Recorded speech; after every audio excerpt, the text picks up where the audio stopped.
since the left's attempted narrative and the reality surrounding Charlie Kirk's shooter is pretty much collapsing all around them. It's looking really bad for their side. And now they're just flat out lying about this. I mean, they lie about everything, but they're really lying about this one. Clearly, neither has worked. And now that there's 39,000 new requests for Turning Point chapters in only 900 colleges and 1,200 high school campuses nationwide, they've tried to make this guy, Charlie Shooter, a conservative. They've been doing this since it happened. The same people who scream about disinformation are trying to make this guy a Republican? This is a conservative family that, from a Republican part of Utah. There's evidence that they were very familiar with guns. There's social media photos showing actually Tyler Robinson as a younger kid holding weapons. Well, Ken, might be your first and last day in the newsroom, except that costume was him riding Trump in a mocking manner that they're all saying, well, he wore a Trump costume. A huge swath of the media ran with this stupid talking point. I'm like, no, very much not a Republican. I mean, did they think we not have the internet? Then went right into, well, most political violence is actually on the right wing. I mean, it's not, but they're citing some stupid study from the Anti-Defamation League. Yeah, because they're an apolitical group, saying far-right extremists have committed assassinations, terrorist attacks, deadly hate crimes, and other forms of lethal violence. Yeah, okay.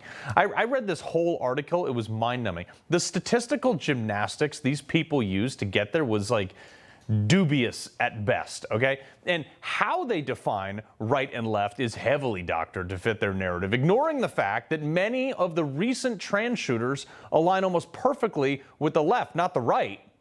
But they also don't even count attempts in this chart. This report also relied super heavily on the Biden administration and them changing the definition of what crimes are classified as what, that we know we're always targeting Republicans. But the liberal influencers just ran with it anyway. Here, I'd never heard of this guy until today, actually, but he has almost 500,000 followers on Twitter or X and apparently has a podcast. And he said, right-wing attacks and plots to make up a majority of political violence in the United States. He has then 4 pictures, as you can see over there on the right.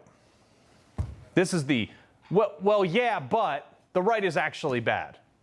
They're not capable of just coming out and saying, yeah, hey, sorry, guys, may have pushed too hard, too far on this. I realized that this guy wasn't trans, but a boyfriend was and had Antifa writing on all the bullets, and we may have got this whole rhetoric thing a little out of hand. No, they can't say that. They have to try to ram their narrative down our throats. True or not, okay? My first thought is, let's just open source this dude's tweet, okay? The left loves to run with this picture of January 6th that you see right there because they tell the world, Trump supporters were trying to burn down the Capitol. Wrong. In fact, no one entered the Capitol at all until after cops started shooting those smoke bombs and tear gas you see there at people. Those aren't fires. Certainly Trump supporters didn't set up. The torch and the Nazi flag pics. This is great. This is 2 of the other pictures from that tweet. Forgive me if I'm a little skeptical, since we know those pictures with the still creased flags were right around the same time as the anti-Trump Lincoln Project was forced to admit. They were forced to admit that they actually hired and staged a fake white supremacist rally. Whoops. Which leads me to the 4th picture that this guy tweeted out. He desperately attached this one. And I don't know if he knows the self-own here, because that's what white supremacists actually look like.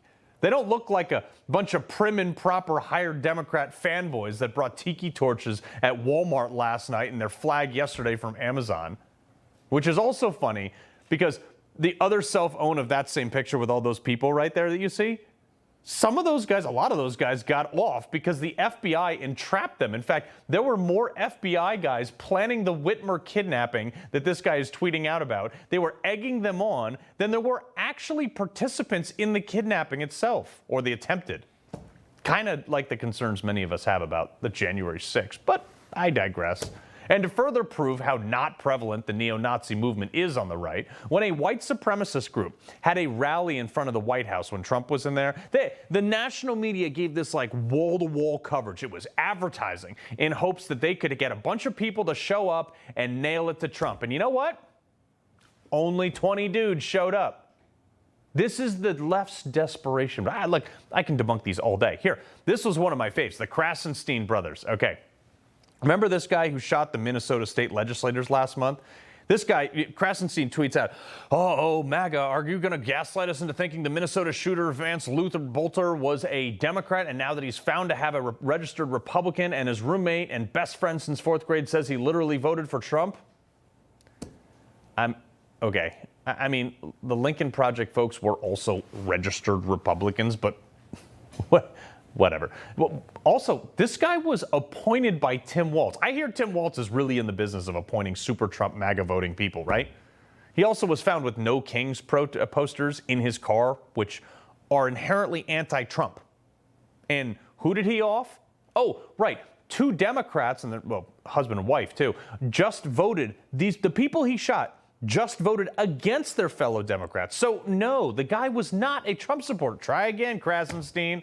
And since the same ADL report cites assassinations, I just take a look at some of those, which they also don't count, as I said, attempted ones in there, which would greatly swing their statistic. But let's go back all the way. John Wilkes Booth, guy who shot Lincoln, pro-slavery, pro-Confederate, wasn't a registered Democrat, but echoed all their sentiment and killed the first Republican president. JFK assassin that we know about. Oswald, Soviet defect and pro-communist. Lynette Fromme, the first attempted LBJ assassin, member of a liberal hippie group out of California, and the second attempted assassin, Sarah Jane Moore, devout Marxist. How about this one? Jim Jones, who led 900 people to commit suicide. Oh, yes, he was a Marxist.